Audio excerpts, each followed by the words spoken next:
Cet Euro 2024 nous a offert des quarts de finale extrêmement serrés. 3 prolongations, 2 séances de tir au but, les 2 autres matchs se terminant avec seulement un but d'écart. Je vous propose aujourd'hui de revivre Espagne-Allemagne, France-Portugal, Angleterre-Suisse et Pays-Bas-Turquie.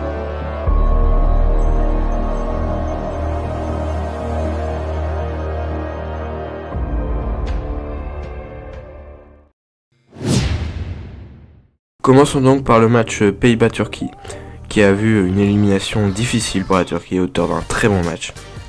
Une ouverture du score turc à la demi-heure de jeu, qui récompense leur bon début de match et globalement leur bonne première période.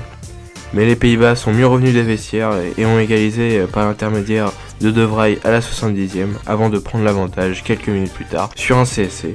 Encore. Il faut dire que ce comeback est permis notamment par l'excellente entrée de Wout Weghorst, le même qui avait marqué le doublé exceptionnel contre l'Argentine en 2022. En tout cas, c'est encore un peu plus le sauveur des Néerlandais, puisqu'ils vont gagner malgré la pression turque en fin de match. Le score bougera pas, 2-1 pour les Pays-Bas, qui défieront donc l'Angleterre en demi-finale. Ces Anglais qui se sont donc échappés de cette séance de tir au but contre la Suisse grâce au malheureux Manuel Akanji, qui est le seul à manquer son tir. Mais ils n'ont pas été très séduisants non plus, toujours pas. Ils concèdent encore l'ouverture du score par Mbolo, avant d'égaliser 5 minutes plus tard par l'intermédiaire de Bukayo Saka qui marque un très beau but. Mais toujours mise en difficulté, l'Angleterre a failli encaisser un corner direct en seconde période de prolongation de Shaqiri, qui a fait une entrée remarquée.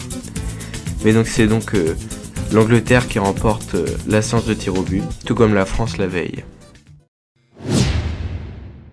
Et la France qui a dû compter sur un échec de Joao Félix au moment de tirer son tir au but pour accéder à une demi-finale face à l'Espagne. Le jeu des Bleus a encore une fois été piteux offensivement, mais défensivement les joueurs se sont encore montrés extrêmement solides et tirent encore leur épingle du jeu dans ce domaine pendant l'Euro. Maignan a toujours pas encaissé de but dans le jeu malgré des assauts menaçants de Leao et Nuno Mendes. Koundé, Upamecano, Saliba et Théo Hernandez ont tenu bon en défense. Et c'est donc le même Théo Hernandez qui offre donc la victoire aux hommes de Didier Deschamps, qui lève enfin la malédiction des tirs au but, ça faisait extrêmement longtemps. Côté portugais, on a encore eu un Ronaldo loin de son plus haut niveau, tout comme face à la Slovénie d'ailleurs. Cette fois, Diogo Costa n'a pas pu sauver l'équipe.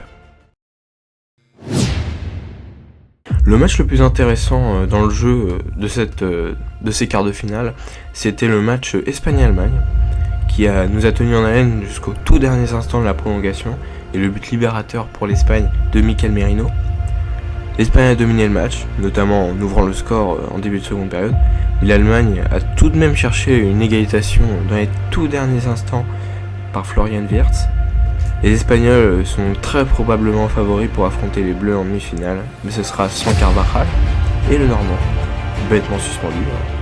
Carvajal ayant pourtant effectué une très bonne rencontre. Pour mes pronos de France-Espagne, je vois bien une victoire de l'Espagne. Et ouais, malheureusement, l'équipe de France n'est pas au niveau de l'Espagne pour l'instant, mais peut nous surprendre. En tout cas, je serai quand même derrière l'équipe de France.